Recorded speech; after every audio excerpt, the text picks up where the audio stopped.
सभी को नमस्ते। आज मैं आपको चंद्रगुप्त नाटक की समीक्षा बता रही हूँ।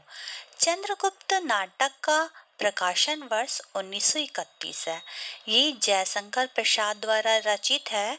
इस नाटक के 4 अंक हैं। पहले अंक में तक्षशिला गुरुकुल में चाणक्य, सिंहरण, अलका और आम्बिक के मध्य वार्ता हो रही है। वार्ता का विषय है कि सिकंदर का भारत पर होने वाला आक्रमण कैसा होगा, क्या होगा, ये सब बातचीतें हो रही है। फिर वहीं पर एक पंजनर नरेश पर्वतेश्वर और तक्षशिला के युवराज आम्बिक के मध्य भी युद्ध होने वाला है और इस युद्ध में सिकंदर आम्बिक की सहायता कर रहा है, उसे धन दे रहा है और यवन सेना की सहायता दे रहा है।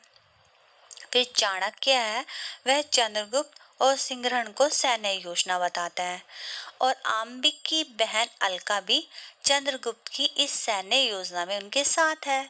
अलका और सिंहरण के मध्य स्नेह का भाव उत्पन्न हो रहा है। नंद के विलासी और अत्याचारी स्वरूप को भी इसमें दिखाया गया है और चंद्रगुप्त चाणक्य तक्षशिला से पाटलिपुत्र जाते हैं और अपने पुराने दिनों को याद करते हैं। चाणक्य भी सुभाषिनी अपनी बाल सखा को याद करता है और वहीं दूसरी ओर क्या होता है, चंद्रगुप्त नंद की पुत्री कल्याणी की रक्षा एक बाघ से करता है। नंद द्वारा चाणक्य का अपमान की घटना भी दिखाई गई है, जिसके कारण चाणक्य नंद का विरोधी हो जाता है और उसके विरोध के फलस्वरूप ही तो वो चंद्रगुप्त को एक महान सम्राट बनाना चाहता है ताकि वो नंद से बदला ले सके और वो उसके विनाश की प्रतिज्ञा भी ले लेता है। ऐसे में चाणक्य को गिरफ्तार तो कर लिया जाता है, लेकिन चंद्रगुप्त उसे बचा लेता है। पर्वतेश्वर और सिकंदर के युद्ध का विवरण भी दिखाया गया है। इस युद्ध में मगध की एक सैन्य टुकड़ी का नेतृत्व कल्याणी करती है, किंतु चंद्रगुप्त, सिंहरण और कल्याणी मिलकर भी पर्वतेश्वर की हार को नहीं बचा पाती। इसके बाद चंद्रगुप्त और मालविका का दृश्य दिखाया जाता है। यवन सेना में यह अफवाह फैला दी जाती है कि मगध सेना के 1 लाख सैनिक तैयार हैं और इसे सुनकर यवन सेना में आतंक फैल जाता है। अलका सिंहरण को पर्वतेश्वर के बंदी गृह से बचाने के लिए उसकी रानी बनना भी स्वीकार कर लेती है।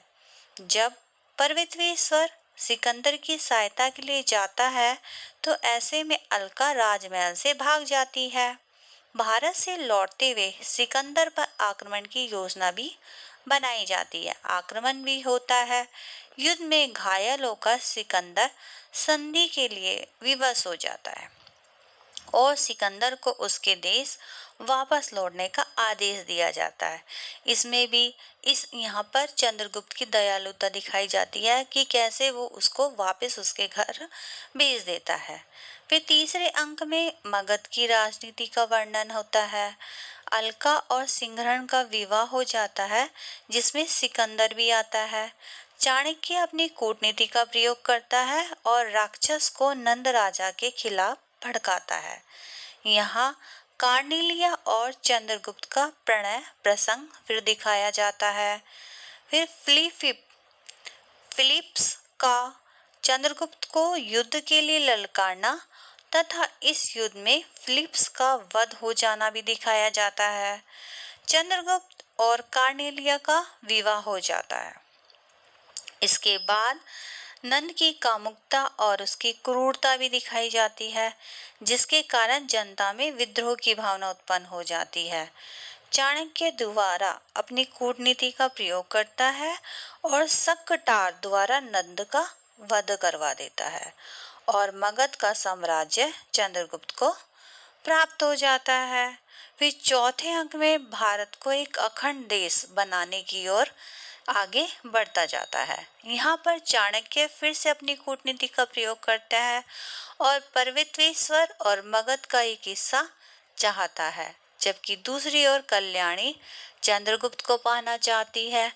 ऐसे में पर्वतेश्वर की हत्या कल्याणी द्वारा कर दी जाती है।